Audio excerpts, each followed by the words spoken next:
Assalamualaikum warahmatullahi wabarakatuh. Kami dari kelompok 2 akan menjelaskan materi terkait dengan penilaian tata kelola korporasi 2. Dengan nama anggota kelompok, saya sendiri, Amelia Wistiorini, NIM 71014190068, dan Indriani Apriliana dengan NIM 71014190075, dan Amalia Rena Zahra Duma dengan NIM 71014190082. Baik, terkait dengan materi penilaian tata kelola korporasi 2, yang pertama ada GCG Assessment di korporasi. Korporasi perlu menyadari bahwa implementasi GCG merupakan suatu kebutuhan dalam menghadapi persaingan dunia bisnis yang selalu berkembang. Penerapan GCG yang efektif merupakan suatu tantangan strategi bagi perusahaan. Implementasi GCG ini membutuhkan komitmen yang diwujudkan dalam bentuk rencana kerja yang sistematis dan terarah.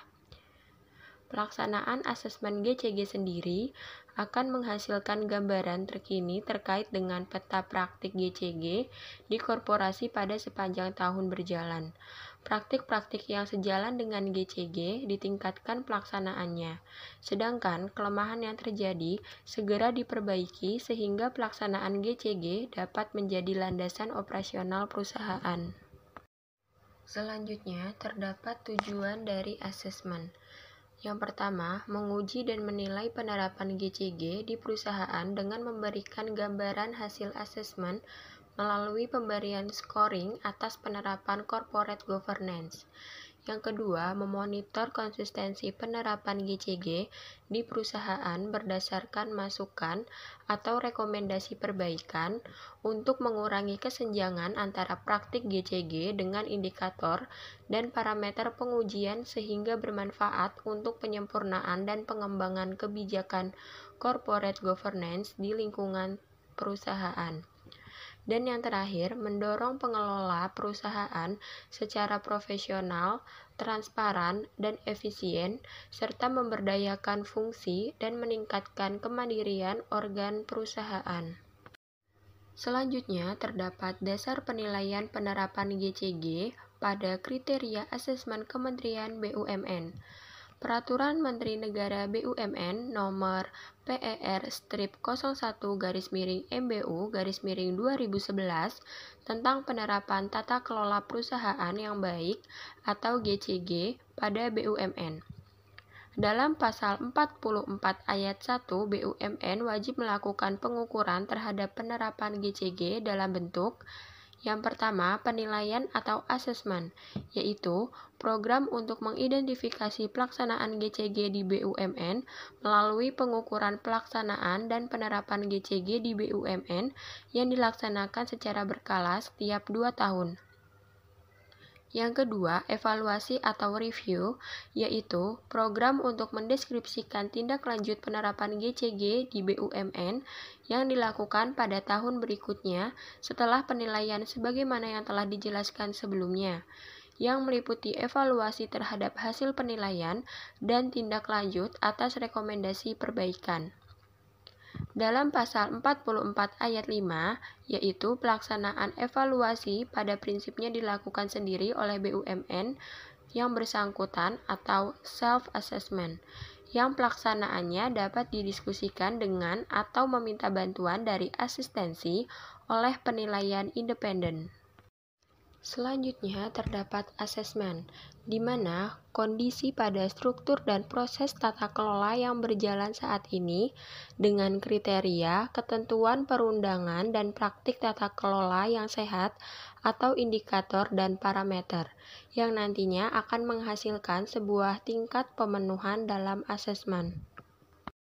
Selanjutnya terdapat parameter 2012 atau SK16, di mana nantinya akan menghasilkan 6 faktor atau aspek, 43 indikator, 153 parameter atau subindikator, dan faktor yang diuji kesesuaiannya. Dari 43 indikator dan 153 parameter, terdapat faktor yang diuji kesesuaiannya untuk membantu penentuan tingkat pemenuhan. Selanjutnya adalah scorecard GCG. Berdasarkan penjelasan sebelumnya, terdapat 6 aspek. Yang pertama yaitu komitmen dengan bobot 7% dengan indikator 6 dan parameter 15. Yang kedua, pemegang saham atau RUPS dengan bobot 9%, indikator 6 dan parameter 25. Yang ketiga, aspek Dewan Komisaris dengan bobot 35% dengan indikator 12 dan parameter 43. Yang keempat, terdapat aspek direksi dengan bobot 35% dengan indikator 13 dan parameter 52. Dan aspek yang kelima yaitu informasi dan transparansi dengan bobot 9% dengan indikator 4 dan parameter 16. Dan yang terakhir adalah aspek lainnya dengan bobot 5%, indikator 2 dan parameter 2. Hasil dari bobot ini yaitu sebesar 100% dan indikator sebesar 43 dan parameter sebesar 153. Selanjutnya adalah skema self-assessment proses. Yang pertama yaitu dokumen review, kemudian melakukan wawancara, melengkapi angket, analisa dan penilaian, kemudian penyusunan draft report, lalu presentasi draft final report, lalu revisi final report, dan yang terakhir adalah final report. Yang selanjutnya adalah penerapan atas pedoman tata kelola. Yang pertama, penerapan prinsip tata kelola LPEE yaitu melakukan tugas dan tanggung jawab DD, DE, dan DP. Peraturan internalnya, yang pertama, PDD nomor 0016/PDD/12/2010 tentang pedoman kerja Dewan Direktur dan Direktur Eksekutif. Yang kedua, PDE nomor 0041/PDE/11/2011 tentang pedoman tata kerja Direktur Pelaksana. Untuk indikatornya, yang pertama yaitu Undang-Undang nomor 2 tahun 2009 tentang LPEI. Yang kedua, Peraturan Menteri Keuangan Republik Indonesia nomor 143/PMK.06/2014 tentang perubahan PMK nomor 106/PMK.06/2009 tentang tata cara pengusulan, pengangkatan, dan pemberhentian Dewan Direktur LPEI. Yang ketiga, Peraturan Menteri Keuangan Republik Indonesia nomor 141/PMK.010/2009 tentang prinsip tata kelola lembaga pembiayaan ekspor Indonesia atau LPEI. Yang kedua adalah kelengkapan dan pelaksanaan komite-komite dan satuan kerja yang menjalankan fungsi pengendalian intern. Untuk peraturan internalnya, yang pertama, PDN nomor 0018/PDE/12/2017 tentang Komite Pembiayaan LPEI. Yang kedua, PDE nomor 0034/PDE/12/2015 tentang Komite Pembiayaan Penugasan Khusus Ekspor LPEI. Yang ketiga, PDE nomor 0008/PDE/02/2018 tentang Komite Personalia LPEI. Untuk indikatornya sendiri, yang pertama ada Undang-Undang nomor 2 tahun 2009 tentang LPEI. Yang kedua, Peraturan Menteri Keuangan RI nomor 141/PMK.010/2009 tentang prinsip tata kelola lembaga pembiayaan ekspor Indonesia atau LPEI. Ini adalah lanjutan peraturan internal dari penerapan prinsip tata kelola LPEI yang kedua. Peraturan internal yang keempat adalah PDE nomor 0011/PDE/02/2018 tentang Komite Teknologi Sistem Informasi. Yang kelima, PDE nomor 0010/PDE/02/2018 tentang Komite Aset dan Liability Komite LPEI. Yang keenam, PDE nomor 0007/PDE/02/2018 tentang Komite Pengembangan Produk LPEI. Yang ketujuh, PDE nomor 0019/PDE/04/2018 tentang Komite Kebijakan Pembiayaan, Penjaminan, dan Asuransi LPEI. Yang kedelapan, PDE 006/PDE/02/2018 tentang Komite Manajemen Risiko LPEI. Yang ketiga yaitu fungsi kepatuhan. Dalam fungsi kepatuhan terdapat beberapa poin. Yang pertama, poin 3.1 yaitu LHKPN. Untuk peraturan internalnya, yang pertama PDD nomor 0001/PDD/07/2017 tentang kewajiban penyampaian LHKPN bagi pejabat LPEI. Yang kedua, PDE nomor 0013/PDE/04/2013 tentang manual penyusunan LHKPN bagi pejabat LPEI. Untuk indikatornya, yang pertama ada Undang-Undang nomor 28 tahun 1999 tentang penyelenggara negara yang bersih dan bebas dari KKN. Yang kedua, Undang-Undang nomor 30 tahun 2002 tentang Komisi Pemberantasan Tindak Pidana Korupsi. Yang ketiga, Perkom KPK nomor 7 tahun 2016 tentang tata cara pendaftaran, pengumuman, dan pemeriksaan harta kekayaan penyelenggara negara. Yang keempat, Surat Edaran nomor SE-08/01/10/2016 tentang petunjuk teknis penyampaian dan pengelolaan LHKPN. Untuk poin yang selanjutnya yaitu 3.2 tentang gratifikasi. Peraturan internalnya ada 5. Yang pertama, PDD nomor 0016/PDD/12/2010 tentang pedoman kerja Dewan Direktur dan Direktur Eksekutif. Yang kedua, PDE nomor 0005/PDE/01/2018 tentang kebijakan sistem kepegawaian. Yang ketiga, PDE nomor 0019/PDE/09/2015 tentang manual Fakta Integritas LPEI. Yang keempat, PDE nomor 0017/PDE/03/2018 tentang pedoman tata kerja operasional unit kerja LPEI. Yang terakhir, PDE nomor 0030/PDE/12/2016 tentang standar kode etik pegawai. Untuk indikatornya sendiri, yang pertama, Undang-Undang nomor 31 tahun 1999 tentang pemberantasan tindak pidana korupsi dengan perubahannya Undang-Undang nomor 20 tahun 2001 tentang pemberantasan tindak pidana korupsi. Yang kedua, Surat KPK nomor B.13/0113/03/2017 tanggal 15 Maret 2015.